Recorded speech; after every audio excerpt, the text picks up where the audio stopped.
À 18 ans, on nous a menés dans des sectes pernicieuses. Ils ont donné à mon père des femmes. Ils ont détruit ma famille. Et là où on allait, on nous disait aimez-vous les uns et les autres. On chantait des chansons. Mais en fait, ce n'était pas Dieu. Mais on ne savait pas que ce n'était pas Dieu. Parce qu'il y avait un problème de famille, il y avait des combats spirituels. La médecine ne pouvait rien faire. Alors on cherchait des remèdes. On nous a proposé d'aller dans cet endroit-là où on priait. On est parti là-bas. Ils ont démoli ma famille. Ils ont divisé mon père de ma mère. C'était un carnage. J'ai tellement haï Dieu et tout ce qui représentait Dieu que je me suis dit, si c'est ça Dieu, plus jamais je vais entendre parler de lui.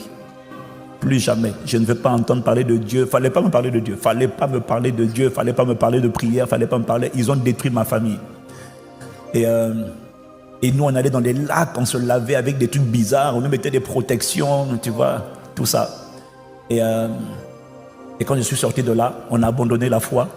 À l'époque, on était dans la religion universelle, je ne cite pas le nom. Voilà, par respect. Et donc, on a abandonné, on a continué nos vies dans les boîtes de nuit et tout ça. Parce que Dieu ne m'intéressait plus. Mais, malheureusement, mon frère, j'ai un frère, dans ma famille, on est nombreux, qui continue de souffrir, tourmenté, harcelé, oppressé, brillant. Mais avant chaque examen, il fait un rêve qui va échouer. Dans le métro, il a envie de se suicider. Et il a des trucs bizarres. Et donc, le cas de mon frère me brisait tellement qu'à chaque fois, je disais, mais qu'est-ce qu'il a fait? Qu'est-ce qu'on a fait au bon Dieu? Pourquoi il souffre? Pourquoi ça? Et donc, c'était une frustration permanente. Donc, malgré tout, je me disais, si Dieu, tu existes un jour, il faudra que tu me répondes. Tu savais le truc classique, quoi. Si Dieu existe, pourquoi la souffrance? Pourquoi? Et jusqu'en 2022, 23, non, pas 2022, à l'âge de 22 ans, 23 ans, 22 ans, j'ai un de mes frères donc, qui vient à Paris et qui m'annonce d'abord que lui, il a donné sa vie à Jésus, il est avec sa copine, et qu'ils sont ensemble, mais ils n'ont plus de rapport. Et là, je dis à mon frère, hey, tu n'as plus de rapport. Et ça va sortir comment? Par les narines. Si tu ne fais pas de rapport, ça va sortir comment? Donc, je me moque de lui. Mais je vois quand même que le gars, il a changé. Et, ouais, il a quand même changé. Hein? Et puis maintenant, il a rangé sa vie, il est simple, il est toujours excellent, mais vraiment maintenant, il y a... Et puis un jour, il vient à Paris, il me dit, tu ne connais pas une église? Et moi, j'ai étudié à Reims, en école de commerce. Et à Reims, j'avais une copine en classe d'école de la ville, qui elle aussi m'avait dit une fois, j'ai accepté Jésus. Donc, je ne comprenais pas de quoi elle parlait. Donc, comme mon frère me dit, est-ce que tu ne connais pas une église où je peux aller? J'appelle la copine là qui était à l'école, je dis, est-ce que tu ne connais pas une église à Paris? Et c'est là qu'elle me dit, si, il y a une église. Et donc, moi, je vais dans cette église-là. Donc, j'arrive, j'écoute le pasteur qui prêche. Et puis le pasteur, la Bible dit. Je dis, ah, Manga, laisse ça. On est en train de parler de quelque chose qui date d'il y a 2000 ans, Manga. La Bible, là, c'est obsolète, il faut laisser ça. Et j'ai aimé cette église, pourquoi? Parce que j'ai vu une fille. Il y a quelqu'un qui est là comme ça. Mon type, on se reconnaît. On se reconnaît.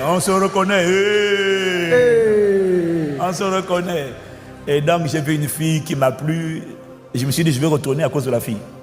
Parfois, les gens reviennent, toi, tu penses qu'ils reviennent parce qu'ils ont été touchés. Et j'ai dit, je vais revenir à cause de la fille. Et je suis revenu plusieurs fois. Et mon but, c'était avoir la fille.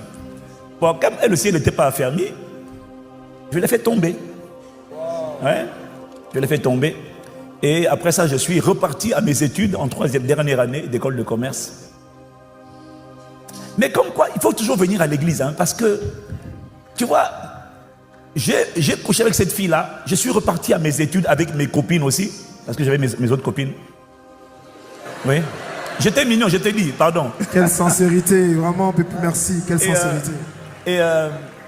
Mais il m'arrivait quelque chose de bizarre. Chaque fois que j'avais des rapports avec ma copine à Reims, je me sentais comme sale, souillé. Mais ça ne m'a pas empêché de continuer pendant 6 mois quand même. Hein. Mais je me sentais bizarre. Je ne me sens pas propre, c'est bizarre. Et puis en même temps, dans cette période-là, j'en voulais quand même à Dieu. Ma famille a été détruite purée. Et pourquoi ma famille a été détruite? Mon père, que j'aimais, mon père a toujours été exemplaire jusqu'à ce qu'il soit exposé à ces bandits de sectaires, de faux prophètes. Ils l'ont dépouillé, ils l'ont détruit. Et bref, un jour, donc c'est là que, à 24 ans, donc quand j'ai fini l'école de commerce, je reviens à Paris. Et mon frère revient à Paris. Et il me dit, est-ce qu'on peut repartir dans ton église? Mais il était combattu, mon frère.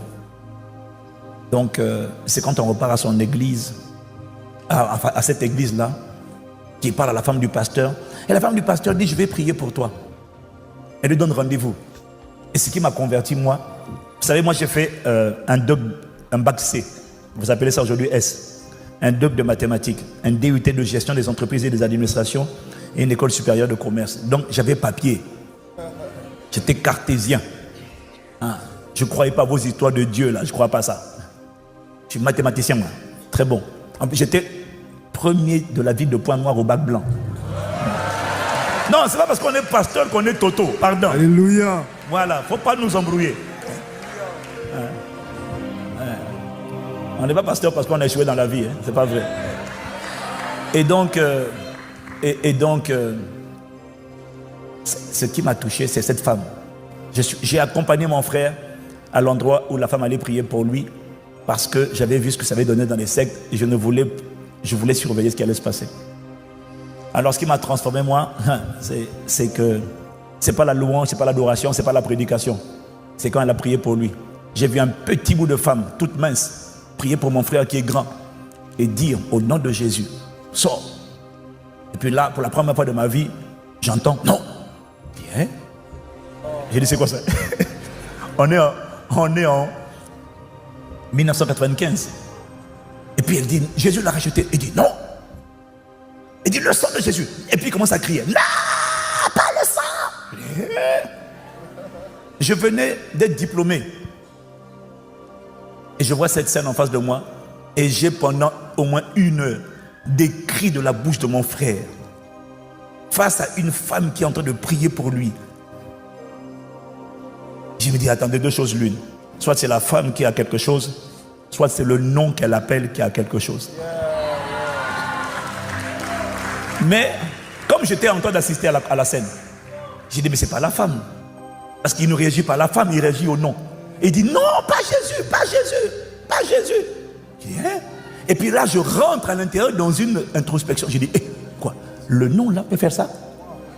Au XXe siècle, ce nom peut faire ça sur quelqu'un? Wow. Et puis donc, je vais dans un raisonnement. Mais si c'est vrai, mais ça veut dire que le nom de Jésus existe. Mais donc il n'est pas mort. Mais donc il n'est pas une religion. Le nom peut faire ça. J'ai dit, mais non. Et c'est là que j'ai dit, mais on dirait que tu existes. On dirait que tu existes. Et puis là, maintenant, brusquement, je me souviens des 3 avortements que j'ai fait faire. Et je prends soudainement conscience que, et quand je dis, mais Jésus existe, soudainement, il y a une conscience du péché. Je suis conscient que je suis quelqu'un de sale. Je suis quelqu'un de mauvais. Je suis quelqu'un qui ne mérite pas le paradis, qui mérite l'enfer parce que soudainement, mes avortements me viennent. Tu as tué. J'ai dit, oh mon Dieu, je te demande. Et puis là, soudainement, la fois d'après, je sens, je t'aime. J'ai dit, ah non, on ne peut pas m'aimer. Et là, j'ai pleuré. On ne peut pas m'aimer, on ne peut pas m'aimer, mais tu ne peux pas m'aimer. Mais je suis sale. Il dit, je t'aime. J'ai dit, oh non. Je me suis mis à genoux, j'ai pleuré. J'ai dit, non, j'ai pleuré. J'ai pleuré. J'ai pleuré. Et là, j'ai dit, je ne savais pas que tu existais. Je ne savais pas que tu étais réel. Je pensais que c'était comme... Je ne savais pas que tu étais réel. Et j'ai senti un amour qui m'a foudroyé. Ce jour-là, quand je me suis tenu debout, je n'ai plus jamais été la même personne. Plus jamais. Il y a eu des combats, oui. Mais à cause de ce que je l'ai rencontré, enfin, c'est pas que je l'ai, en fait, j'ai eu sa révélation. Et puis j'ai commencé à voir. Et puis ce jour-là, j'ai appelé ma copine. Ma copine avait fait Miss France. Non, juste pour que tu saches, hein. Non, faut pas. Miss France 91 et 92. Elle a fait partie de Miss France. Elle a été sélectionnée dans une région de France. 91 et 92. Je l'ai appelé. J'ai dit, je suis allé à la cabine téléphonique. À l'époque, il y avait la cabine. Bienvenue dans le futur, dans le passé. Et je l'ai appelé. Je lui ai dit, tu sais, je vais nous rencontrer Jésus. Elle me dit, quoi? Je vais nous rencontrer Jésus. C'est quoi cette histoire? C'est pas grave. À partir d'aujourd'hui, on ne fait plus de rapport. Si tu veux qu'on reste ensemble, il n'y a pas de problème. Mais on ne couche plus. Mais Ivan, c'est quoi cette histoire? Mais qu'est-ce qui t'est arrivé? On t'a fait un lavage de cerveau. J'ai dit, non, j'ai rencontré Jésus. Elle me dit, mais non, c'est des conneries et tout ça là. Écoute, je te laisse le choix. Tu choisis, c'est Jésus ou moi. J'ai dit, quoi? Je viens de voir les démons chasser. Je viens de voir la puissance du nom de Jésus. Quelle audace. Et tu me demandes de choisir entre toi, créature, et lui, le créateur béni éternellement. Hey! Quelle audace. J'ai dit, mais... Donc, elle m'a laissé. Ce jour-là, elle m'a plaqué. J'ai eu mal. J'ai eu mal. J'ai pleuré. Mais je suis resté avec Jésus. Amen. Wow. Et c'est là que ma vie a